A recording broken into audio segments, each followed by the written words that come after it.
आज की इस महत्वपूर्ण पत्रकार वार्ता में उपस्थित प्रदेश कांग्रेस के वरिष्ठ नेता, छत्तीसगढ़ सरकार के वरिष्ठ मंत्री, हम सबके नेता आदरणीय रविंद्र चौबे जी, प्रदेश कांग्रेस के महामंत्री आदरणीय अमरजीत चावला जी, कांग्रेस के वरिष्ठ प्रवक्ता भाई आरपी सिंह जी, यहाँ उपस्थित पत्रकार साथियों, ये तो एक बहुत ही महत्वपूर्ण विषय है।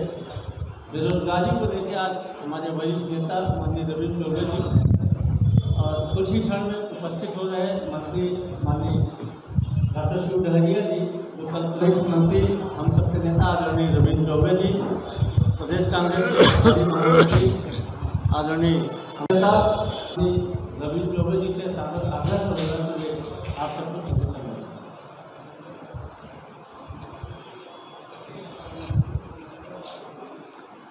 सम्मानीय सुशील भाई,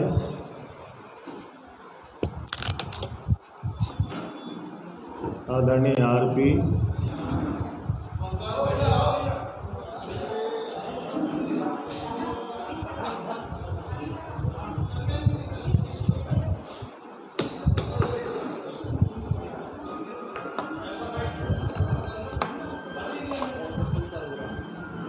अब कर ही लो तब फिर शुरू करूंगा।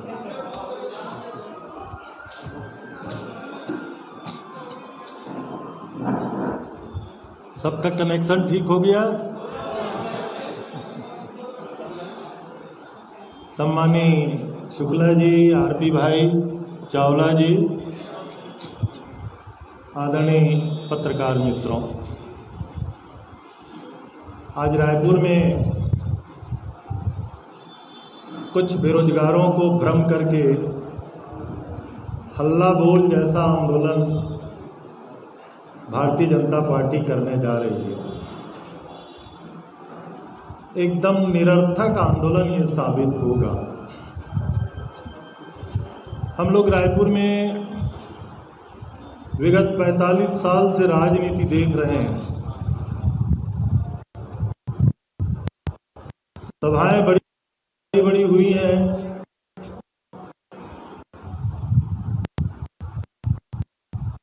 मैदान की कैपेसिटी के अनुसार सभाओं का आकलन किया जाता है।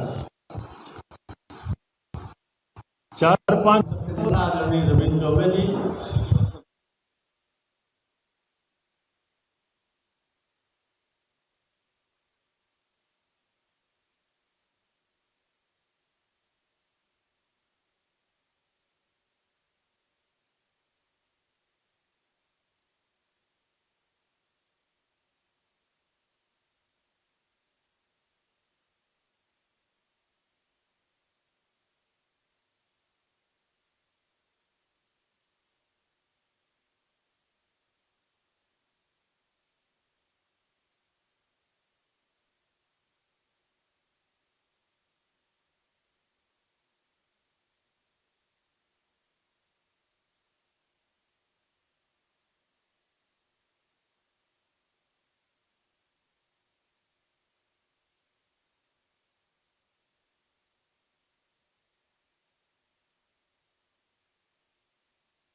जिस तरह से राजीव गांधी जी को बम से उड़ाया गया, सेम फूल, उसी तरह से आदरणीय नेता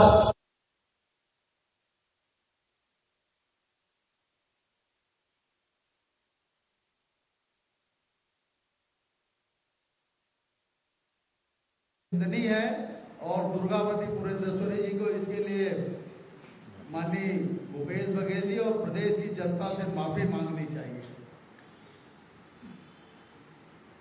जहां तक बेरोजगारी की बात है, उस पर आज धरना प्रदर्शन कर रहे हैं हमारे आदरणीय रविंद्र चौबे जी ने आप सबको बताया कि भारतीय जनता पार्टी के जो घोषणा पत्र है उनको उठा के उन लोग खुद देख ले। 2003 में, 2008 में, 2013 में क्या क्या वादे किए थे। किसानों को उन लोगों ने छला। उनके समय में 15 साल में 15,000 से ज्यादा किसानों ने आत्महत्या की थी। हमारे छत्तीसगढ़ के सरकार में 3.25 साल के कार्यकाल में एक भी किसान ने आत्महत्या नहीं की। ये हमारे भूपेश बघेल जी की सरकार की उपलब्धि है। आज प्रदेश खुशहाल है।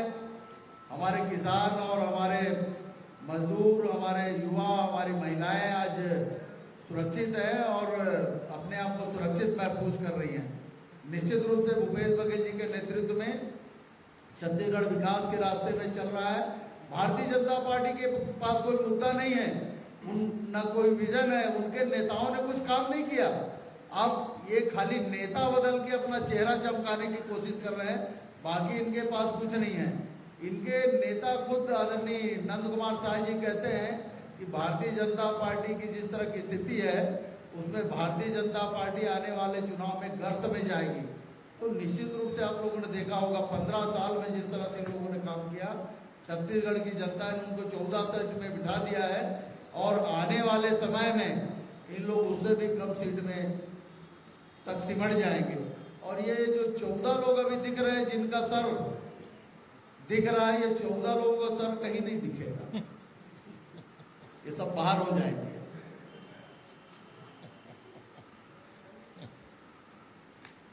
और माननीय भूपेश बघेल जी हमारे छत्तीसगढ़ के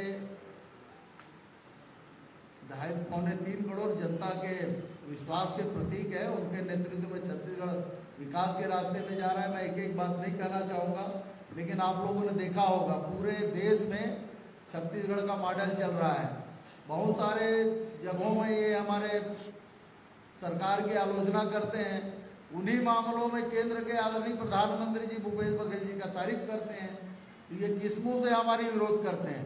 प्रधानमंत्री आवास के बारे में जिस तरह की लोग बात करते हैं, हमारे शहरी क्षेत्रों में प्रधानमंत्री आवास में माननीय प्रधानमंत्री जी ने सबसे अच्छा गुणवत्ता के निर्माण का पहले नंबर का पुरस्कार हमारे छत्तीसगढ़ को दिया है और यहाँ के नेता उसकी आलोचना करते हैं। तो ये ऊपर से हमको दिल्ली में पुरस्कार भी देते हैं और यहाँ आलोचना भी करते हैं। ये दो मुही नीति भारतीय जनता पार्टी ही कर सकती है।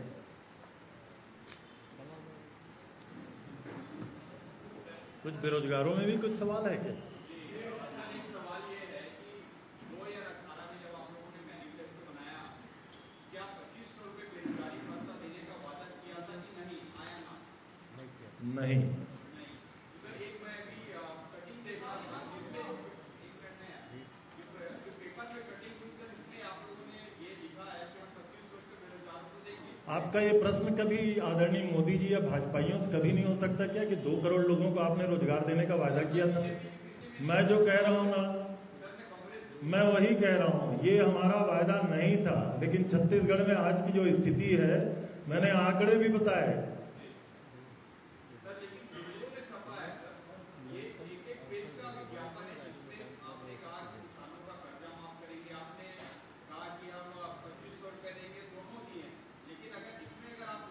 बेरोजगारी भत्ता नहीं, लगभग अवसर प्रदान किया जाएगा। शब्द को आप पूरा पढ़ लीजिएगा, सामाजिक कार्यों से जोड़ के।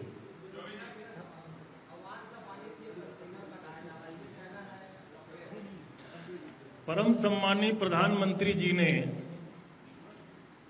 वो काम किया था। मैं एक छोटा सा उदाहरण देके आपके प्रश्न का उत्तर दूंगा।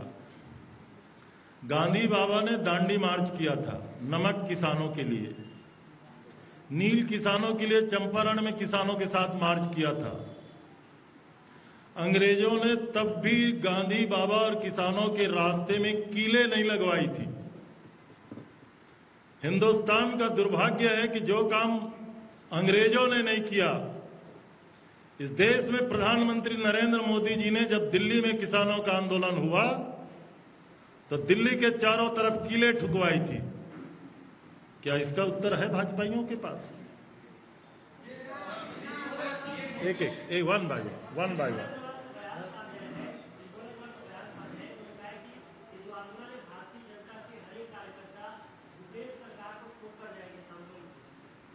उनकी गलतफहमी है। अभी 14 में है, छत्तीसगढ़ के किसानों को आने वाले समय में धान की कीमत मिलेगी 2800, गोबर की भी कीमत का विस्तार होगा।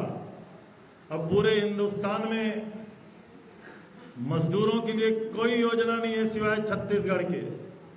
राजीव गांधी किसान भूमिहीन खेतिहर मजदूर न्याय योजना, उनको समझ जाना चाहिए इस बार 71 की सरकार, अगले बार 75 की सरकार भूपेश जी के नेतृत्व में छत्तीसगढ़ में।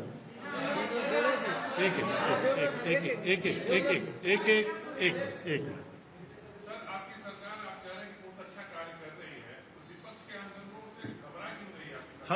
हम किसी के आंदोलन से नहीं घबराते। एक मिनट,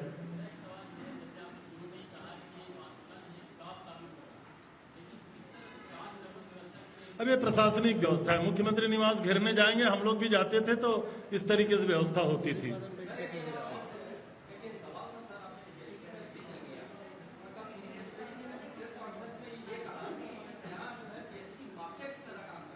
दुर्भाग्य है उनका कि उनकी समझ नहीं है और छत्तीसगढ़ को समझ नहीं पाती।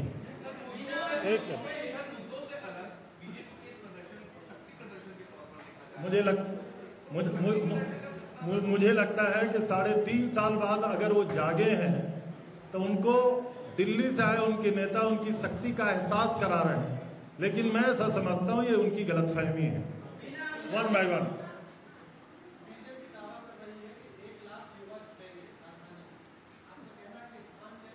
मैं फिर से कह रहा हूं, अगर उनको 1 लाख का भरोसा होता तो साइंस कॉलेज मैदान में ही करते। नहीं हो सकता, वो जगह ही नहीं है जहां 1 लाख लोग उपस्थित हो जाए। हाँ, मैंने कहा ना, अगर व्हाइट हाउस नगर निगम के सामने में अगर कर रहे हैं तो 5000 लोग और सड़कों में 2-2,500 लोग। एक मिनट, आ रहा हूं।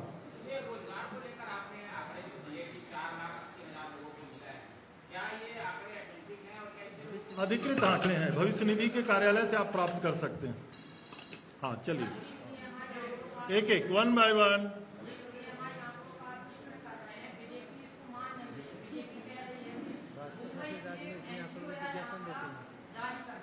मुझे लगता है कि भारतीय जनता पार्टी शासित राज्यों में जब आंकड़े जारी होते हैं तो उसको वो मान लेते हैं, यहां विरोध के लिए ऐसी बातें कहते हैं।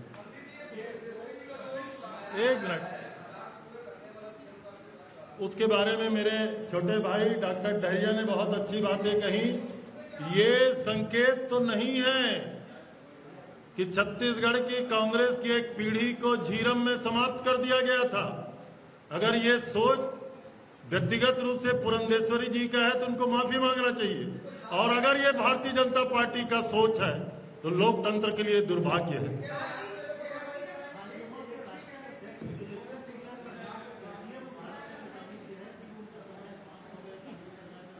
वो आप समझे नहीं, तेजस्वी सूर्या जी ने कहा है कि वो कमंडल लेके जो केदारनाथ जाते हैं, ये भाषा उनके लिए है। एक रुपेश,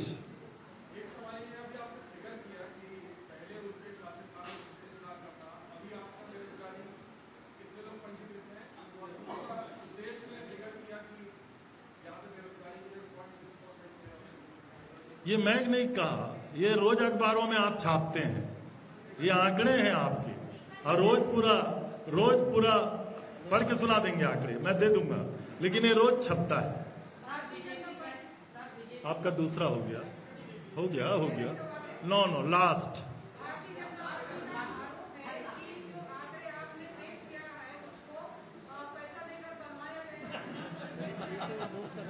चलिए,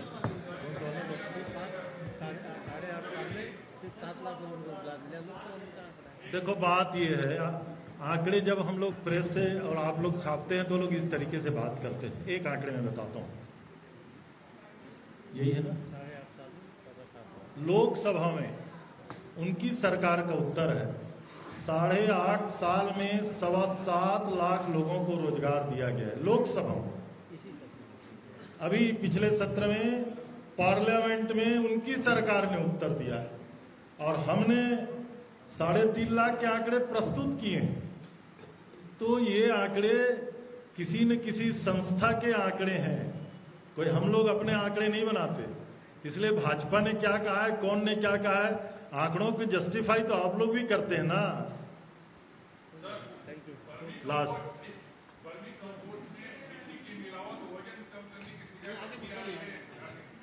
आज इसका कोई उत्तर नहीं। आप सभी का बहुत बहुत धन्यवाद।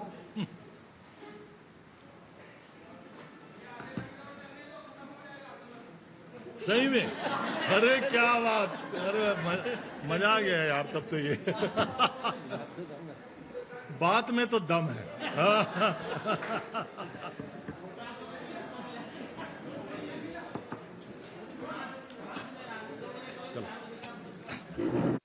हमारे आदरणीय